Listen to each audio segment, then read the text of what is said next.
Meus irmãos, nós vamos abrir a palavra do Senhor nesse momento, no Evangelho segundo escreveu João, capítulo 5. Nós vamos fazer a leitura a partir do verso 19. Evangelho de João, capítulo 5, a partir do verso 19.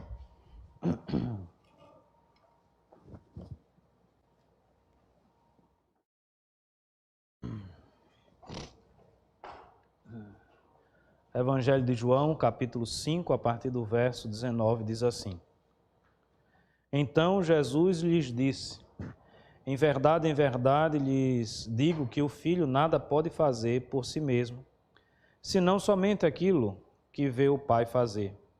Porque tudo que este fizer, o Filho também faz. Porque o Pai ama o Filho e lhe mostra tudo o que faz.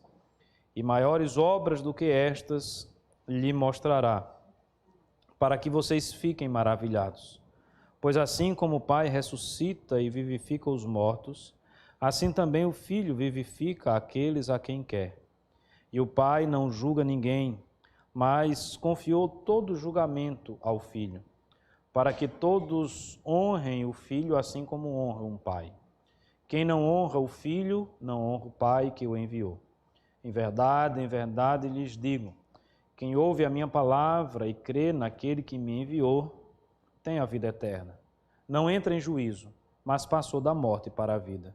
Em verdade lhes digo que vem a hora, e já chegou, em que os mortos ouvirão a voz do Filho de Deus, e os que a ouvirem viverão. Porque assim como o Pai tem vida em si mesmo, também concedeu ao Filho ter vida em si mesmo. E lhe deu autoridade para julgar, porque é o Filho do homem. Não fiquem maravilhados com isso, porque vem a hora em que todos os que se acham nos túmulos ouvirão a voz dele e sairão. Os que tiverem feito bem, para a ressurreição da vida, os que tiverem praticado mal, para a ressurreição do juízo. Eu nada posso fazer por mim mesmo. Assim como ouço, julgo. O meu juízo é justo, porque não procuro a minha própria vontade, e sim a daquele que me enviou. Se eu dou testemunho a respeito de mim mesmo, o meu testemunho não é verdadeiro. Outro é o que dá testemunho a respeito de mim. E sei que o testemunho que ele dá a respeito de mim é verdadeiro. Vocês mandaram mensageiros a João, e ele deu testemunho da verdade. Eu, porém, não recebo testemunho humano, mas digo essas coisas para que vocês sejam salvos. João era a lâmpada que estava acesa e iluminava, e por algum tempo vocês quiseram se alegrar com a sua luz. Mas eu tenho maior testemunho que o de João, porque as obras que o Pai me confiou para que eu as realizasse, essas que eu faço testemunham a meu respeito de que o Pai me enviou. O Pai que me enviou, esse mesmo é que tem dado testemunho de mim. Vocês nunca ouviram a voz dele, nem viram a sua forma. Também não tem a palavra dele permanente em vocês, porque não creem naquele a quem ele enviou. Vocês examinam as Escrituras, porque julgam ter nelas a vida eterna, e são elas mesmas que testificam de mim. Contudo, vocês não querem vir a mim para ter vida. Eu não aceito glória que vem de pessoas. Sei, entretanto, que vocês não têm o amor de Deus em vocês. Eu vim em nome de meu Pai, e vocês não me recebem. Se outro vier em meu próprio nome, vocês certamente o receberão. Como podem crer? Vocês que aceitam glória uns dos outros e não procuram a glória que vem do Deus único. Não pensem que eu os acusarei diante do Pai. Quem acusa vocês é Moisés, em quem puseram a sua esperança. Porque se vocês de fato crescem em Moisés, também creriam em mim, pois ele escreveu a meu respeito. Se porém não creem nos escritos dele, como crerão nas minhas palavras? Vamos orar, meus irmãos, pedindo a graça, a misericórdia do Senhor sobre as nossas vidas. Senhor nosso Deus e Pai bendito, nós acabamos de ler a Tua palavra, diante dela nós estamos nessa manhã. E pedimos humildemente que Tu possas falar conosco, ao nosso coração, que as palavras de vida possam adentrar cada vez mais, de forma mais profunda no nosso ser, provocando e produzindo sempre todas aquelas transformações que nós tanto precisamos, que nós tanto necessitamos na nossa vida. Fala conosco, ó Deus. Humildemente, essa é a nossa oração e a fazemos no nome do Senhor Jesus. Amém. Amém. Muito bem, meus amados irmãos. Estamos diante de um texto longo, texto muito interessante, um texto que, com certeza, se fôssemos aqui a percebê-lo e estudá-lo, né, nos seus mínimos detalhes, cada expressão, cada afirmativa ou cada negativa aqui apresentada nesse texto, teríamos aqui muita coisa para estudar, muita coisa para aprender. Um texto belíssimo, um texto muito interessante, dito pelo nosso Senhor e Salvador Jesus Cristo.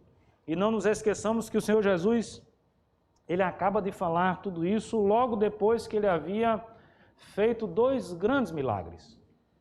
Nós meditamos nesses milagres nos 2 últimos domingos, né? Vimos aqui o Senhor, né, curando aquele homem paralítico ali no tanque. Vimos o Senhor Jesus curando o filho de um alto oficial do rei, mesmo estando distante, mesmo à distância, ele assim produziu esse milagre. 2 grandes milagres, 2 milagres notórios, e que não restam dúvida, milagres que transformaram a vida daquelas pessoas, porque todas as vezes que nós nos encontramos com Cristo e somos apresentados, somos colocados em contato com o seu grande poder, a nossa vida é transformada, não tem como ser diferente.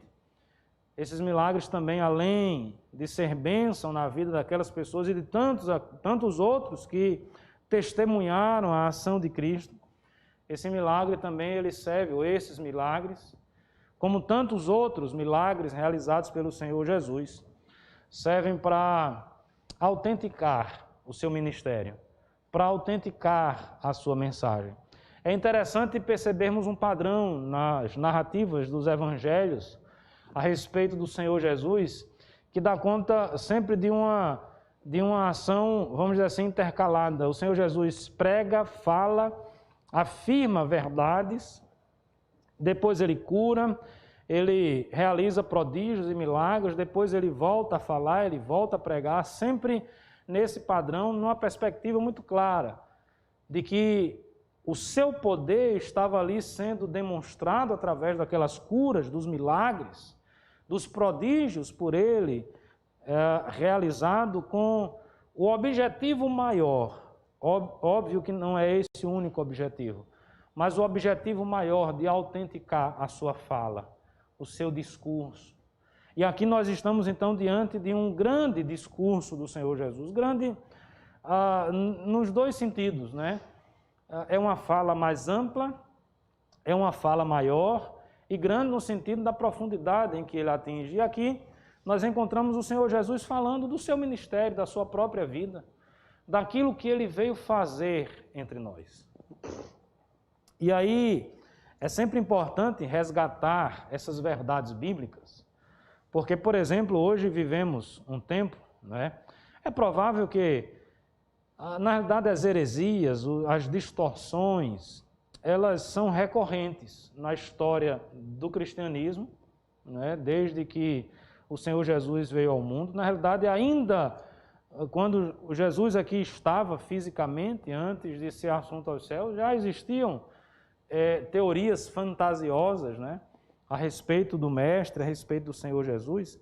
Mas me chama a atenção que nos últimos dias, aqui no nosso contexto, e pensando no contexto nosso, tem se levantado algumas vozes, né, geralmente mais alinhadas a um pensamento marxista da história, né, a uma cosmovisão mais afeita ao que na política se convencionou chamar de esquerda, de que Jesus foi um grande revolucionário, né? Nada mais distante da palavra de Deus do que querer apresentar Cristo como um revolucionário nos moldes desse pensamento progressista, desse pensamento marxista ou algo do gênero, ou algo afim, né? Existem vozes aí se levantando e propagando isso, geralmente são vozes alinhadas a uma teologia extremamente liberal, né? Que sequer entende que a Bíblia é, de fato, a palavra revelada de Deus e tem toda a autoridade. Muitas vezes essas teses são afirmadas também num exercício hermenêutico de interpretação bíblica totalmente divergente daquilo que a igreja cristã tem adotado ao longo dos anos, majoritariamente, ou especificamente falando de nós, igreja presbiteriana, numa hermenêutica bem distante daquilo que nós, reformados, né, herdeiros do movimento da reforma protestante, entendemos como sendo o mecanismo melhor de interpretação. E nada melhor, meus amados irmãos, do que ouvirmos o próprio Senhor Jesus. Porque assim, eu digo uma coisa, André vai lá e diz outra, o Pedro diz outra, o João vira marxista e diz outra coisa, não é? E aí, um vai para a direita, outro vai para a esquerda, um fica no centro, um vai para cima, outro vai para baixo. Vamos ouvir a Jesus? O que é que ele fala a respeito de si mesmo? E esse texto ele é muito elucidativo porque, veja, na economia processual do tempo, Jesus aproveita o momento para pregar, para falar e para ensinar para as pessoas que ali estavam, para os discípulos, para os seus seguidores, para os primeiros cristãos, para os judeus que estavam se convertendo ao cristianismo, e ele não vai perder tempo com teses enfadonhas, com conversas fiadas. Mas ele vai afirmar exatamente aquilo que ele é e vai dizer qual é a sua missão. E qual é a missão do Senhor Jesus? Por quê? Lembre-se, nós estamos estudando o Evangelho de João, que começa dizendo que o Verbo se fez carne. Por que o Verbo se fez carne? Por que o Verbo habitou entre nós, tabernaculou entre nós? Porque Deus, na sua infinita graça, na sua infinita misericórdia, no seu infinito amor, decidiu se encarnar, decidiu tornar-se homem. Eu particularmente dispenso várias teorias, uma delas ditas com palavras belíssimas, belíssimas. Se eu não estiver enganado por Rubem Alves, eu não vou lembrar da citação literal, mas da ideia explícita no texto, na frase ou na colocação, onde ele diz que o ser humano é algo tão belo, o ser humano é algo tão sublime, o humano, né? Talvez numa perspectiva da exaltação do humano em detrimento da exaltação do próprio Deus. Essa é a perspectiva filosófica por trás dessa ideia. Então, o ser humano é algo tão sublime, tão fantástico, que Deus, então, pela beleza do ser humano, por achar o homem algo tão fantástico, decidiu, ele mesmo, se tornar homem. Irmãos, isso é um pensamento que não encontra amparo na palavra de Deus. Obviamente que alguém que tem o talento e o dom de escrever, e aí eu não falo do conteúdo, eu falo da forma, de Rubem Alves ou de outros, não é? Vão colocar isso de uma forma maravilhosa, em palavras tão belas, numa construção textual tão fantástica, que primeiro já nos chama a atenção como as palavras vão sendo, não é, colocadas nessa grande rede, nesse grande emaranhado, com toda a beleza que o nosso idioma tem. Além disso, ideias e pensamentos como esse encontram amparo no coração pecador, em que o homem sempre se projeta ou tenta se projetar querendo ser igual a Deus, ou querendo ser maior do que Deus. Na realidade, está aí a origem do pecado original, do primeiro pecado. Não, meus amados irmãos, Deus não se encarnou, o Verbo não habitou entre nós, porque Ele ficou com inveja dos homens, de tão maravilhoso que é a humanidade. Eu não estou dizendo que a humanidade não é maravilhosa. Eu não estou dizendo que essa criação de Deus é algo ruim. Ao contrário, eu não posso contrariar a palavra de Deus. A Bíblia diz que quando Deus criou o homem e tudo que Ele criou, Ele disse, viu Deus que era bom. Se você olhar a humanidade do ponto de vista biológico, micro, você vai ver as belezas, não é? Você vai ver uma engrenagem quase que perfeita sendo ali colocada em funcionamento. Se nós olharmos para o macro, nós vamos ver a beleza da criação de Deus também. Mas existe um ponto aí que precisa ser considerado por todos nós, que mudou a história da humanidade radicalmente. O homem pecou. O homem desobedeceu a Deus. O homem se voltou contra Deus. No momento em que o homem faz isso, ele macula a sua natureza. No momento em que o homem faz isso, toda a criação de Deus sente. No momento em que o homem decide deliberadamente desobedecer o Criador, ele então se torna merecedor do salário que todo aquele que é pecador merece. Tal como aquele que vai trabalhar durante todo o mês, não recebe o favor de quem lhe paga, mas é um direito que ele tem de receber. Da mesma forma, aquele que peca, aquele que desobedece, aquele que contraria a vontade de Deus, tem como paga merecida a morte. E foi exatamente isso que aconteceu. E aí, meus amados irmãos, nós somos apresentados aqui a primeira verdade que eu gostaria de destacar para os irmãos. Veja aí o que diz, por exemplo, o verso 21. Pois assim como o Pai ressuscita e vivifica os mortos, assim também o Filho vivifica aquele a quem quer. O Senhor Jesus não é um revolucionário político. O Deus se encarnou não porque o homem é um super-homem ou é algo maravilhoso. Deus se fez carne e habitou entre nós, para que pudesse nos regenerar, para que pudesse nos dar vida, porque nós estávamos mortos nos nossos delitos e pecados. Essa é uma das razões pelas quais o Senhor Jesus habitou entre nós. Essa é uma das razões pelas quais o Senhor Jesus exerce o seu ministério na terra.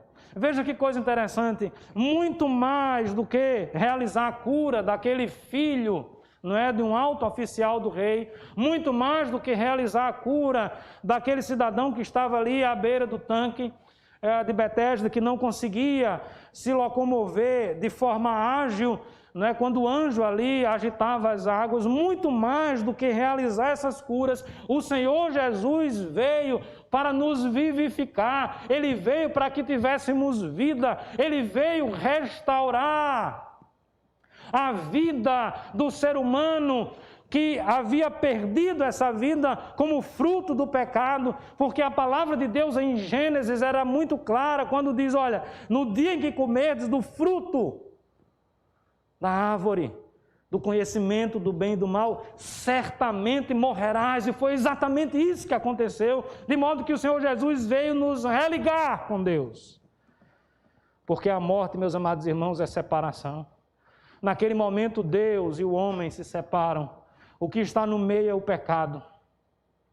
E não existe outra forma de religar, não existe outra forma de unir, não existe outra forma de produzir vida, senão através do Senhor Jesus. Ele é o caminho, Ele é o intercessor, Ele é a verdade, é um artigo definido, não há outro. Eu vim para que vocês tenham vida. Vamos ouvir o Senhor Jesus. O Senhor Jesus, e Ele sabe, conhece muito mais dele do que as nossas vãs interpretações. Ele não se coloca como um revolucionário marxista.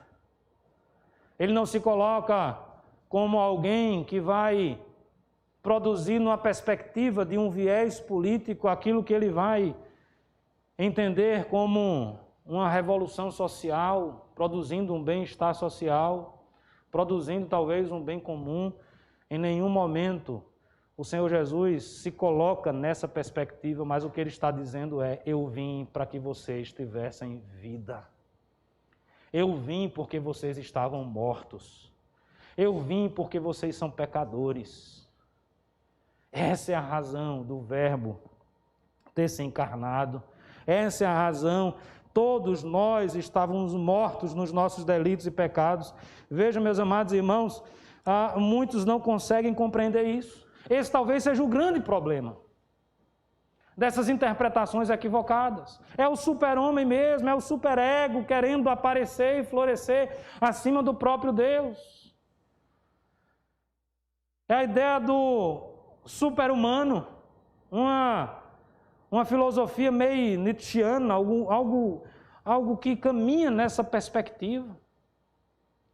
Quando, na realidade, o cristianismo deixa muito claro para todos nós: o homem é cinza, o homem é pó, o que é que nós somos? Nós não somos absolutamente nada. Será que a história não foi uma professora suficientemente eficaz para nos mostrar que, por mais que sejamos hábeis e inteligentes, nós somos maus?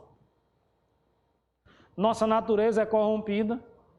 Será que já não está superado, do ponto de vista histórico, a perspectiva de que o homem por si só é capaz de transformar a sociedade em algo fantástico?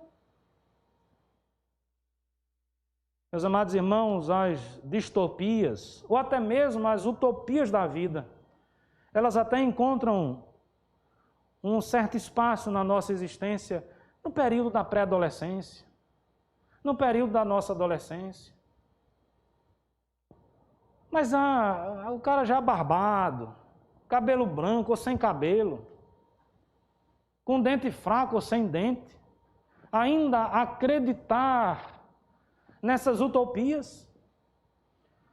Johnny, eu não sou psicólogo, mas me parece que é um caso de adolescência tardia. Adolescência nesse sentido de, não pejorativo, né, mas de viver meio que dissociado, um momento que era para ser vivido lá atrás. Um momento em que eu estava ainda construindo os meus ideais. Um momento em que eu estava ainda pensando naquilo que poderia fazer diferença no mundo, né?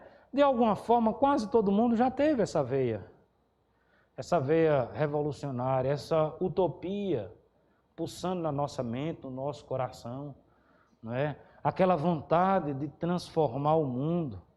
E os dias vão passando. E a gente vai se decepcionando com aquela pessoa que seria a grande transformadora. Aí você olha para a pessoa que seria a grande transformadora, o transformador do mundo, essa pessoa se torna alguém ruim, alguém mau. Na realidade, ela não se tornou isso, ela sempre foi. Por isso que a palavra de Deus diz: maldito o homem que confia no homem. Por quê? Porque nós somos pecadores. Então, meus amados irmãos, se eu pudesse dizer que Jesus é um revolucionário, eu não gosto dessa nomenclatura, eu não acho que ela se adeque bem, principalmente no contexto que nós vivenciamos político nos nossos dias. Mas se eu puder usar o termo, eu diria que a grande revolução que o Senhor Jesus fez e faz é nos dar vida quando nós estávamos mortos nos nossos delitos e pecados. Agora, meus amados irmãos, isso a gente vai para como eu falei, né? A gente lida com a situação em que muitas pessoas não compreendem isso, porque essas pessoas se negam, peremptoriamente se negam a um auto-reconhecimento de pecado, se negam a confessar que são pecadores, que são falhos. Pessoas que insistem em colocar a salvação do mundo, seja na ideologia que for, à direita ou à esquerda, para mim pouco importa. Eu já abandonei isso há muito tempo. Como eu falei, a minha adolescência já ficou para trás.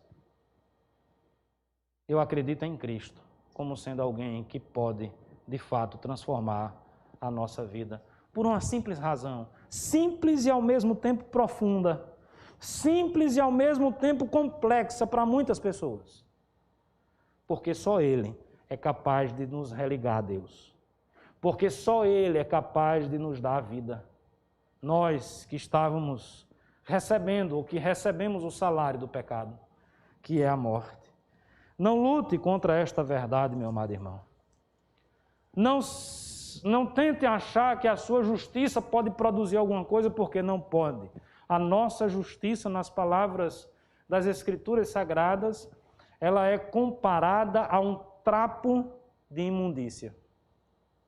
E eu não estou falando da justiça da mais alta corte do nosso país, ou do sistema judiciário como um todo. Eu estou falando da minha e da sua justiça. Nós não somos diferentes, porque nós somos pecadores. Nós não conseguimos produzir essa justiça.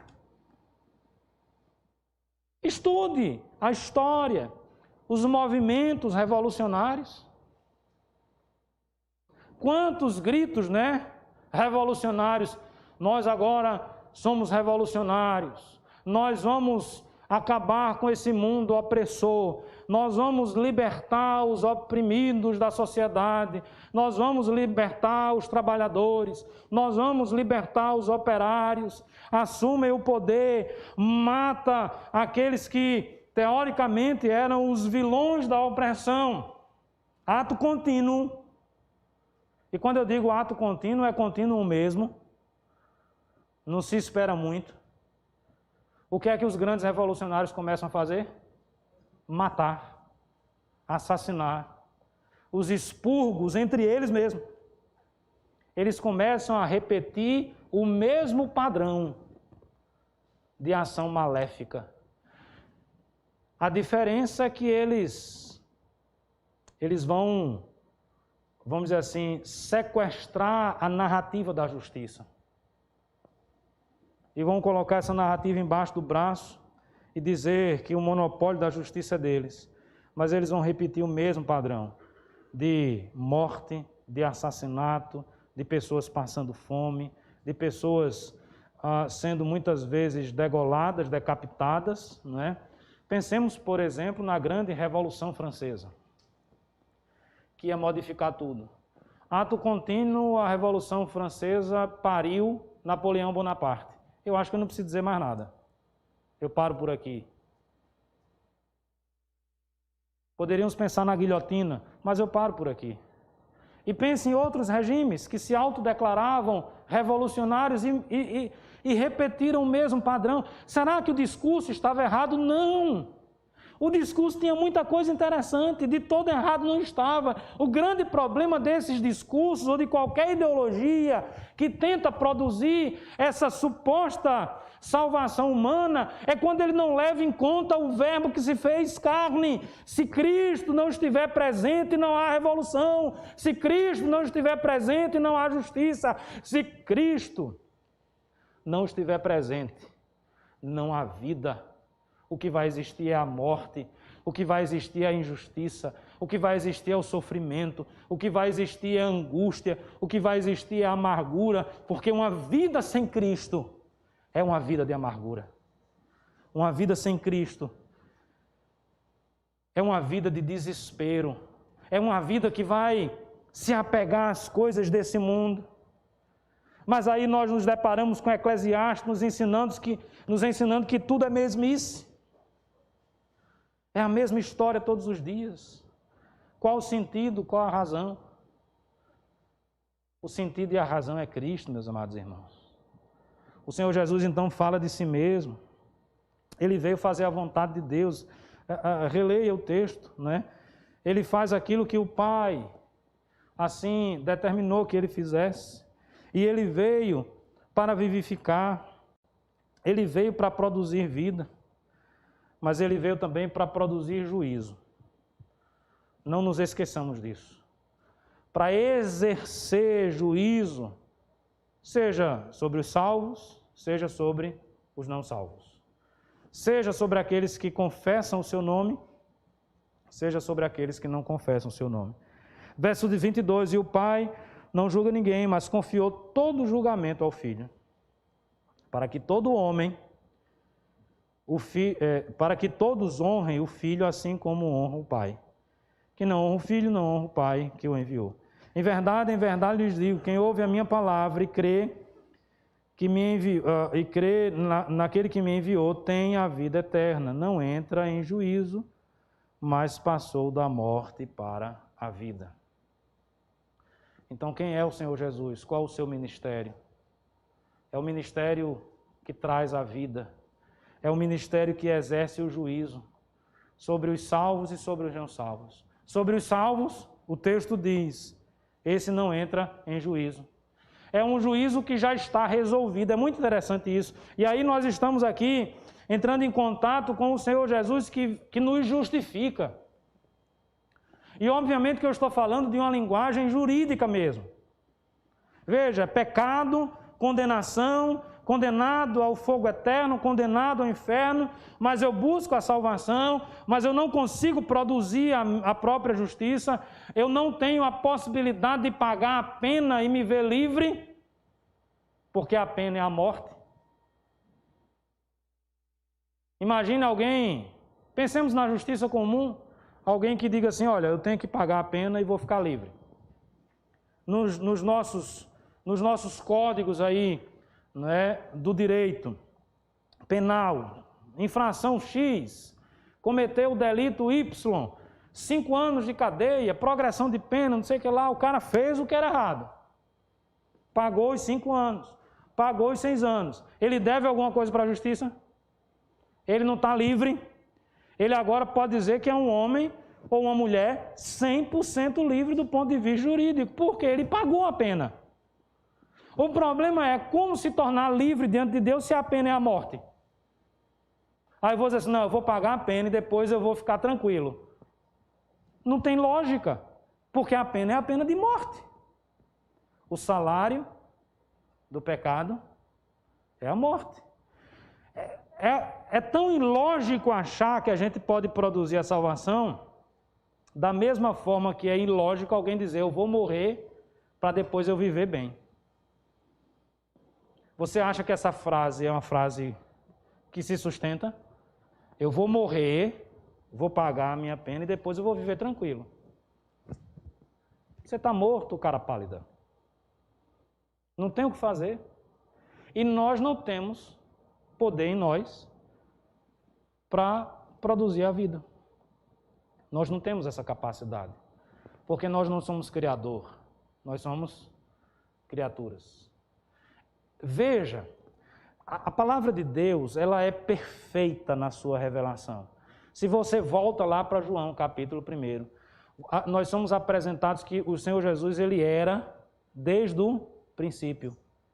E tudo ele fez. Ou seja, o Senhor Jesus, o verbo que se fez carne, também é o Senhor da vida. Ele produziu a vida, ele criou a vida. É aquela ideia de que eu fiz do nada. É diferente de você fazer algo de uma matéria que já existe. Não é? Então, a criação de Deus é uma criação que faz surgir ex nihilo, não é? Do nada. Não existia e tornou a existir. A cadeira que os irmãos estão sentados aqui era minério, era produto sintético, sei lá o quê. Alguém pegou, tirou o minério, fez as barras de ferro, de aço, aí veio alguém, criou uma máquina, foi montando as pernas da cadeira, né? Alguém produziu material sintético para forrar isso, alguém foi lá e produziu a espuma, vem o artesão, ou o processo industrial, seja lá o que for, e eu dei a forma. Mas eu não disse assim, apareça a cadeira. e a cadeira apareceu do nada. Percebe a diferença? Então, o que é que nós fazemos? Nós transformamos. É uma das leis de Lavoisier, né? Nós simplesmente transformamos, às vezes, a matéria bruta em algo mais refinado. Quando nós pensamos em Deus, não é essa a perspectiva. Ele cria do nada. E aí, veja, voltamos agora para a morte. Voltamos agora para o pagamento da dívida pelo pecado. Então, o que é que o Senhor Jesus veio fazer? Ele veio exercer o juízo, mas sobre aqueles que confessam o seu nome como Senhor e Salvador, não há juízo. Sobre aqueles que negam a Cristo, a condenação é a única porta pela qual essas pessoas vão passar, não existe outra. Eu digo isso infelizmente, mas assim é, e é assim que a palavra de Deus nos ensina. Nenhuma condenação há para aqueles que estão em Cristo Jesus, diferente daqueles que não confessam o nome do Senhor Jesus. Veja, o verso 24 diz isso. Aquele que ouve a minha palavra, aquele que acredita na minha palavra. Lembremos de João 3,16, que nós já estudamos. Quem crer será salvo. Aquele que crê na palavra. O que é que ele está dizendo aqui? Se você crê nessa palavra de Jesus, você agora está num status, mudou o status. Vai lá na sua rede social e muda o status. Status, justificado. Antes era condenado. Agora é justificado. Por quê? Porque alguém pagou o preço. Lembre-se que o preço é a pena de morte. Quem pagou? Então, é Ele quem nos justifica. Cristo foi lá, entregou-se como cordeiro, sem defeito, sem mácula, sem pecado. Foi imolado, ou seja, foi pregado na cruz do Calvário. Entrou em contato com o cálice da ira de Deus, que não foi um sofrimento simples, tanto é que ele mesmo disse, se possível for, passa de mim esse cálice, mas entregou a sua vida e deu a sua vida por nós. O Senhor Jesus, meus amados irmãos, é o Verbo que se fez carne para trazer salvação ao mundo. Eu faço um convite a todos aqueles que podem me ouvir nesse momento. Um convite simples, singelo. Se você já um dia aceitou esse convite e se apropriou dele na sua vida, louvado seja o nome de Deus, você é uma nova criatura. Mas se você ainda não entregou a sua vida a Cristo, faça, esse é o meu convite. Reconheça os seus pecados. Vamos reconhecer que nós somos pecadores. Vamos reconhecer que nós não somos capazes de produzir a nossa justiça. Vamos entregar a nossa vida nas mãos do Senhor Jesus, que veio ao mundo para produzir a verdadeira justiça de Deus.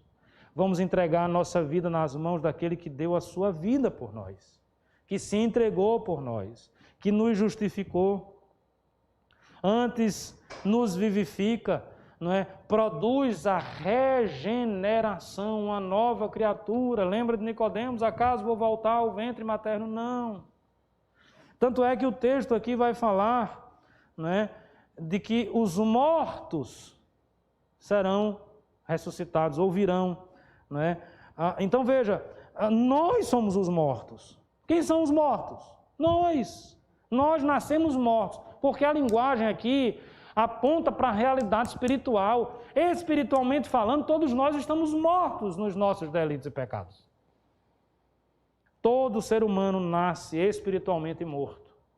E em algum momento da sua vida, se escolhido por Deus ele for, em algum momento da sua vida, Deus em Cristo vai entrar no seu coração. O Espírito Santo vai aplicar as verdades da palavra de Deus. Essa pessoa se tornará um regenerado, vai nascer de novo. A fé inundará o seu coração. Ele será justificado. Essa justificação e essa salvação agora iniciada e implementada na sua vida vai produzir santificação. E ele pode ter certeza, convicção, esperança de que um dia ele estará morando nas mansões celestiais, na presença do Verbo que se fez carne. Louvado seja Deus pelo nosso Senhor e Salvador Jesus Cristo. Eu finalizo, meus amados irmãos, o texto, como eu falei, é muito longo, a gente deu aqui algumas pinceladas, mas eu chamo a sua atenção para mais um verso, verso 36. Mas eu tenho maior testemunho do que o de João, porque as obras que o Pai me confiou para que eu as realizasse, essas que eu faço testemunho a meu respeito, né, de que o Pai de fato me enviou. Lembre-se que desde o início do Evangelho de João sempre há essa tensão entre João Batista e Jesus. Primeiro chamam João Batista, você é o Cristo? Não, eu não sou o Cristo. Não sou digno de desatar-lhes as sandálias dos pés, né? Eu sou aquele que vai iluminar o caminho, né?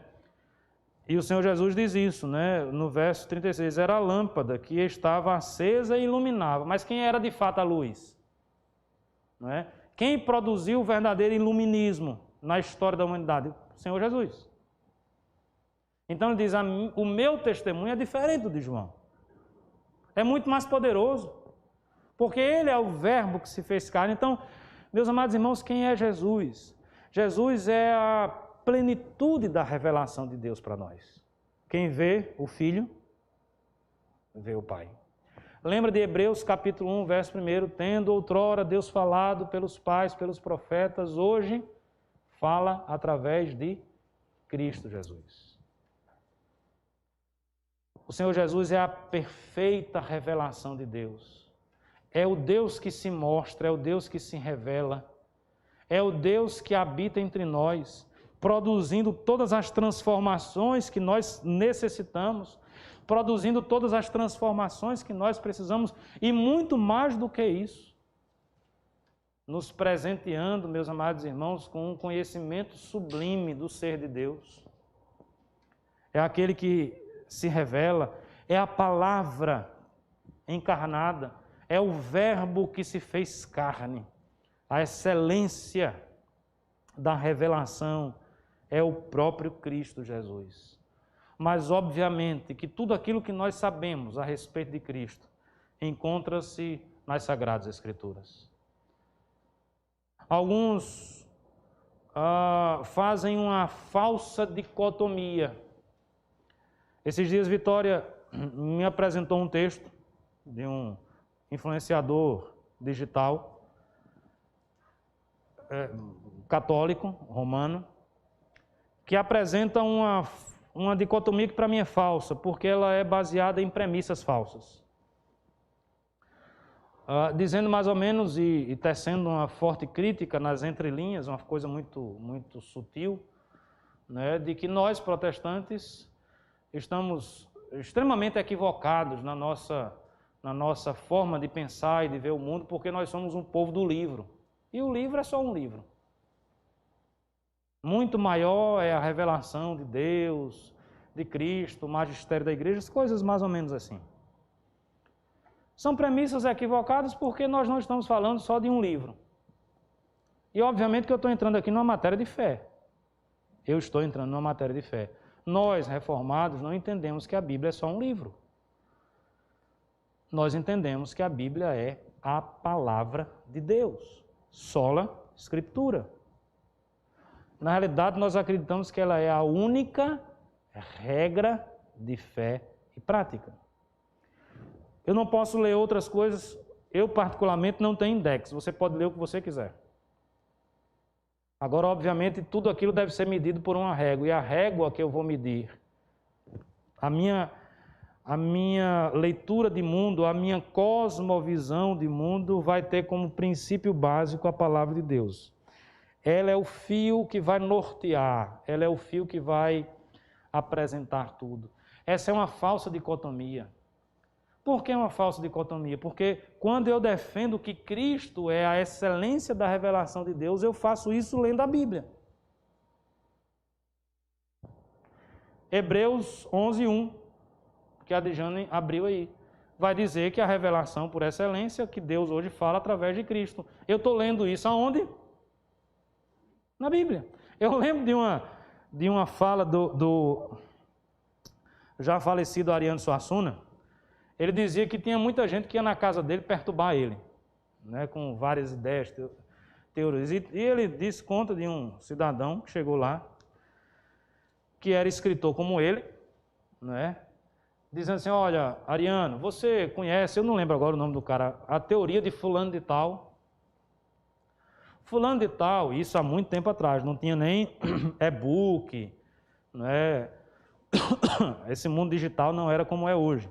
Mas já tinha rádio, já tinha televisão, produção de vídeos, e esse cara tinha uma teoria, que em tantos anos o livro ia se acabar, e as pessoas só iam assistir televisão, só iam se ligar a esses meios de divulgação de informação digitais, não é?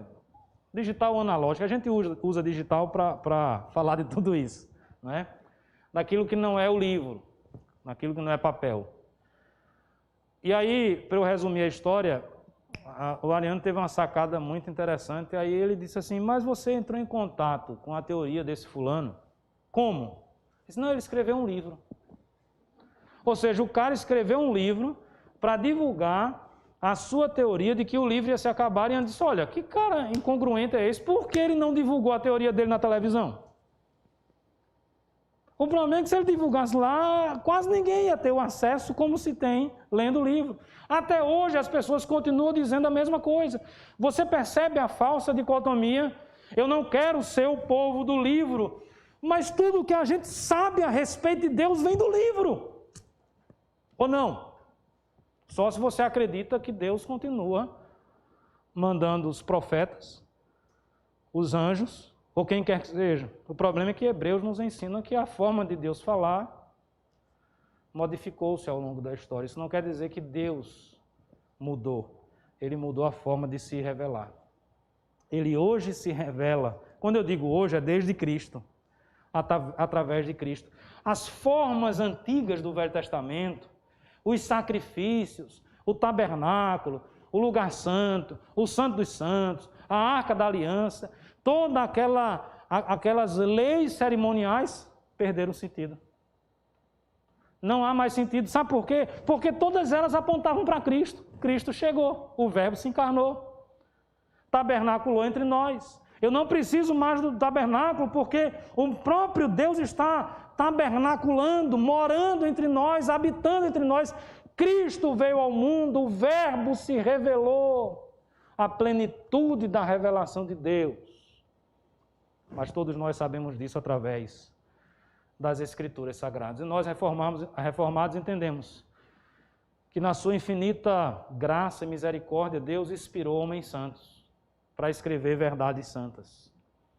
Então nós temos os Evangelhos, nós temos o livro histórico de Atos dos Apóstolos, nós temos as cartas, sejam aquelas específicas, sejam as gerais, nós temos o Apocalipse, nós temos toda a Escritura. E olha que coisa interessante, para eu fechar, no finalzinho desse texto, o Senhor Jesus faz menção à Escritura. Então, você que é meio contra a Bíblia, e eu digo meio contra a Bíblia, porque também há uma como é que eu chamaria? Há uma hipocrisia muito, às vezes muito escondida na fala de algumas pessoas, não é? Porque, na realidade, o grande problema que algumas pessoas têm com a Bíblia é porque a Bíblia vai denunciar os erros.